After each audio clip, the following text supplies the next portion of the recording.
பள்ளிகள் திறப்பு எப்போது என்பது தொடர்பாக இன்று பள்ளி கல்வித்துறை அமைச்சர் ராஜ்மோகன் ஆலோசனை மேற்கொள்ள இருப்பதாக தகவல் வெளியாகியுள்ளது.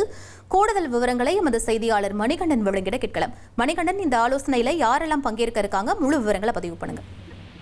அமைச்சர்களாக இலாக்காக்கள் ஒதுக்கப்பட்டிருக்கக்கூடிய நிலையில அனைத்து அமைச்சர்களும் உடனடியாக ஆய்வுக் கூட்டம் நடத்தி பல்வேறு துறை சார்ந்த நடவடிக்கைகளை தொடங்க வேண்டும் என முதலமைச்சர் அறிவுறுத்தல் வழங்கியிருந்தார். இந்த நிலையில பள்ளிக்கல்வித்துறை அமைச்சர் இலாக்கா ஒதுக்கப்பட்டிருக்கக்கூடிய அமைச்சர் ராஜ்மோகன் பள்ளிக்கல்வி ஆய்வுக்கூட்டத்தை 12 மணிக்கு தலைமைச் செயலகத்தில் இந்த பள்ளிக்கல்வி செயலாளர், இயக்குனர் உள்ளிட்ட உயர் அதிகாரிகளுடன் திட்டமிடப்பட்டிருக்கிறது. முக்கியமாக கோடை விடுமுறை முடிந்து ஜூன் 3ஆம் தேதி பள்ளிகள் திறப்பதற்கான அட்டவணை ஏற்கனவே பள்ளிகள் திறப்பு எப்போது என்பது தொடர்பாக இன்று முக்கிய ஆலோசனை மேற்கொள்ள இருக்கிறார் பள்ளி கல்வித்துறை அமைச்சர் ராஜ்மோகன்.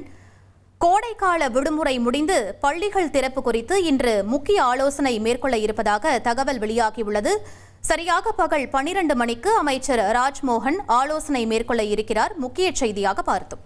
1,28,00,000 மனங்களை வென்ற தந்தி டிவி யூடியூப் சேனல். தவிர்க்க முடியாத தம்ப்நெயில், கலக்கலான கான்டென்ட்ஸ். நீங்களும் இந்த குடும்பத்தில் இணைய இப்பவே சப்ஸ்கிரைப் பண்ணுங்க. அசுரபலம் கொண்ட எங்கள் டிஜிட்டல் கரங்களில் உங்கள் விளம்பரங்களை சேர்க்க வாட்ஸ்அப் பண்ணுங்க. 8939888838. Email advtthanditv@dttv.in.